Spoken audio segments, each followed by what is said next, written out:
Marcos, capítulo 9. E Jesus terminou, dizendo: Eu afirmo a vocês que isto é verdade, estão aqui algumas pessoas que não morrerão antes de verem o reino de Deus chegar com poder. 6 dias depois, Jesus foi para o Monte Alto, levando consigo somente Pedro, Tiago e João. Ali, eles viram a aparência de Jesus mudar. A sua roupa ficou muito branca e brilhante, mais do que qualquer lavadeira seria capaz de deixar. E os 3 discípulos viram Elias e Moisés conversando com Jesus. Então Pedro disse a Jesus: Mestre, como é bom estarmos aqui! Vamos armar 3 barracas, uma para o Senhor, outra para Moisés e outra para Elias. Pedro não sabia o que deveria dizer, pois ele e os outros 2 discípulos estavam apavorados. Logo depois, uma nuvem os cobriu, e dela veio uma voz, que disse: Este é o meu filho querido. Escutem o que ele diz. Aí os discípulos olharam em volta e viram somente Jesus com eles. Quando estavam descendo do monte, Jesus mandou que não contassem a ninguém o que tinham visto, até que o Filho do Homem ressuscitasse. Eles obedeceram à ordem, mas discutiram entre si sobre o que queria dizer essa ressurreição. Então perguntaram a Jesus: Por que os mestres da lei dizem que Elias deve vir primeiro? Ele respondeu: É verdade que Elias vem primeiro para preparar tudo. Mas por que é que as Escrituras Sagradas afirmam que o Filho do Homem vai sofrer muito e ser rejeitado? Eu afirmo a vocês que Elias já veio, e o maltrataram como quiseram, conforme as Escrituras dizem a respeito dele. Quando eles chegaram perto dos outros discípulos, viram uma grande multidão em volta deles e alguns mestres da lei discutindo com eles. Quando o povo viu Jesus, todos ficaram admirados e correram logo para o cumprimentarem. Jesus perguntou aos discípulos: O que é que vocês estão discutindo com eles? Um homem que estava na multidão respondeu: Mestre, eu trouxe o meu filho para o Senhor, porque ele está dominado por um espírito mau e não pode falar. Sempre que o espírito ataca o meu filho, joga-o no chão, e ele começa a espumar e a serrilhar os dentes, e ele está ficando cada vez mais fraco. Já pedi aos discípulos do Senhor que expulsassem o espírito, mas eles não conseguiram. Jesus disse: Gente sem fé! Até quando ficarei com vocês? Até quando terei de aguentá-los? Tragam o menino aqui. Quando o levaram, o espírito viu Jesus e sacudiu com força o menino. Ele caiu e começou a rolar no chão, espumando pela boca. Aí Jesus perguntou ao pai: Quanto tempo faz que o seu filho está assim? O pai respondeu: Ele está assim desde pequeno. Muitas vezes o espírito joga no fogo e na água para matá-lo. Mas, se o Senhor pode, então nos ajude. Tenha pena de nós. Jesus respondeu: Se eu posso? Tudo é possível para quem tem fé. Então o pai gritou: Eu tenho fé.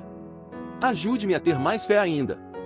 Quando Jesus viu que muita gente estava se juntando ao redor dele, ordenou ao espírito mau: Espírito surdo-mudo, saia desse menino e nunca mais entre nele. O espírito gritou, sacudiu o menino e saiu dele, deixando-o como morto. Por isso todos diziam que ele havia morrido. Mas Jesus pegou o menino pela mão e o ajudou a ficar de pé. Quando Jesus entrou em casa, os seus discípulos lhe perguntaram em particular: Por que foi que nós não pudemos expulsar aquele espírito? Jesus respondeu: Este tipo de espírito só pode ser expulso com oração. Jesus e os discípulos saíram daquele lugar e continuaram atravessando a Galileia.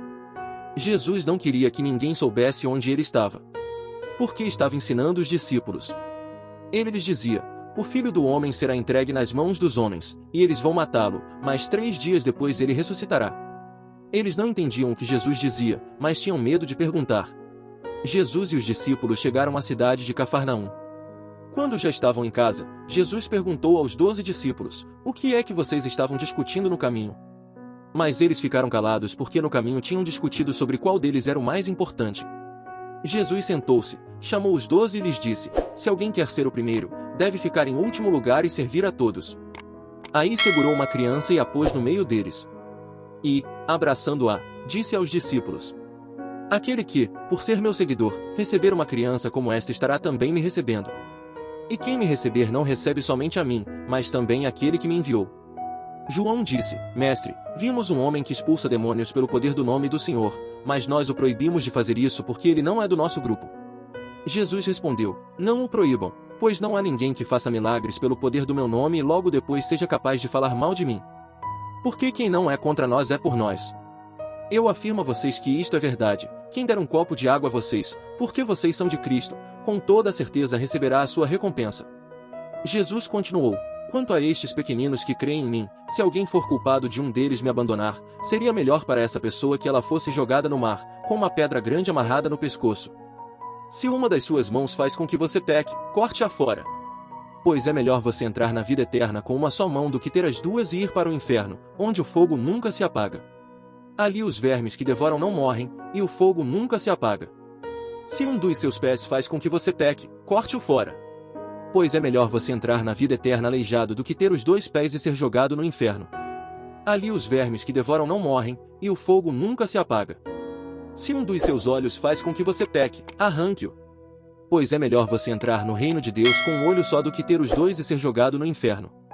Ali os vermes que devoram não morrem, e o fogo nunca se apaga. Pois todas as pessoas serão purificadas pelo fogo, assim como os sacrifícios são purificados pelo sal. O sal é uma coisa útil, mas, se perder o gosto, como é que vocês poderão lhe dar gosto de novo? Tenham sal em vocês mesmos e vivam em paz uns com os outros.